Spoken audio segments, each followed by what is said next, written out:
All right. Today is Sunday, January 15th.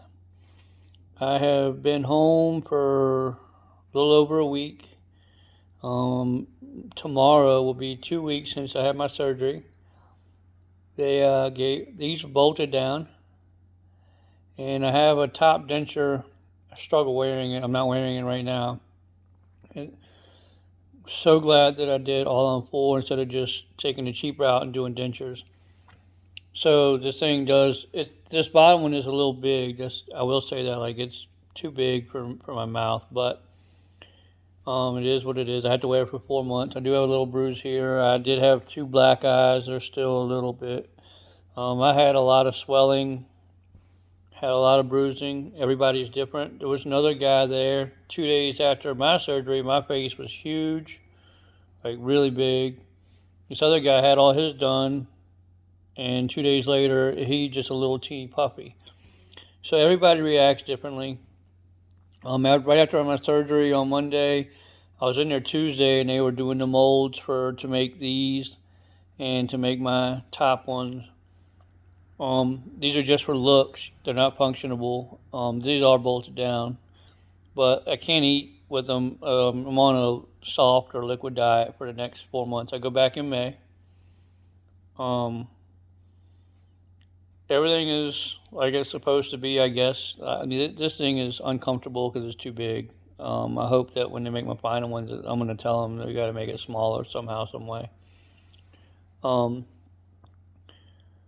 I can't say I hurt that much. I didn't have a whole lot of pain, just a lot of swelling. The swelling was really uncomfortable, and the bruising was really ugly looking. But pain, I tolerate pain pretty good, so maybe I'm not the right one to ask for that. But the place was okay. I do wish that they would have gave me. So I've had to, they tell you, don't eat nothing hard, don't drink milk but they don't give you no timeline for that kind of stuff, right? So I come home and I just Google and look at other people's stuff on YouTube and different things. Seems like definitely after a week or so, you could have some milk products or whatever, dairy again. They don't eat nothing spicy for a couple weeks.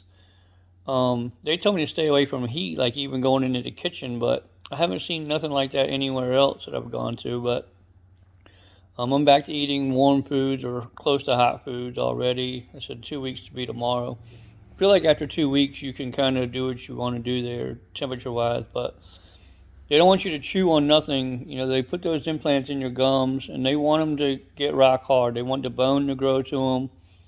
And you're paying a lot of money for this, and you're obviously putting in a lot of effort and time, so your best bet is to listen to them and, drink smoothies and oatmeal and pudding and brothy soups. That's what I've been living on for the past week, 2 weeks.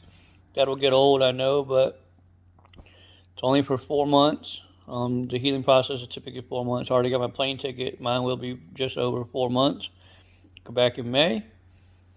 And other than the fact I wish they would have gave me a little bit more detailed information on what I can and can't eat, or what time limits are as far as dairy or spicy foods or even a soda, those kinds of things I wish were different. I wish this thing in my mouth was a little smaller too. Makes me talk with a lisp. I hear it. Maybe you hear it. I don't know, but it's not the most comfortable thing either because it's rubbing on my cheek, on my lips a little bit. So, and I don't know if they make it. But I went in there to get the molds done. It was the day after my surgery, I was swollen. So they took the molds with me swollen, and I don't know if that's got something to do with it, or if they make it big on purpose to kind of protect your gums. I still got stitches everywhere in here. They'll dissolve or fall out, I'm hoping in the next few days. I'm tired of feeling them. So yeah, the bruising has not been. I got some pictures that are really bad, really ugly, but it is what it is. It's just part of it. So so far they are legit on everything as far as what they say they're going to do and what happens. And as of right now, I don't have no serious complaints or problems. So if what I would say to somebody looking at doing like an all-in-full or this kind of deal. I don't see a problem yet in going to Mexico and doing it, especially since it's a quarter of the cost. But obviously, I'm not done yet. And I want to see how the final product turns out, feels and functions and everything. So yeah, I hope this helps somebody, maybe more than gives them a little more peace of mind if they're thinking about doing it or not thinking about doing it, whatever, than what I had. I hope these videos reach, people that are interested in going or thinking about it. I just hope it gives them a little bit more information or context as to what's what and what to expect or whatever. So yeah, hope everybody has a good weekend. I'm sitting here watching the Giants play the Vikings right now. So talk to you later.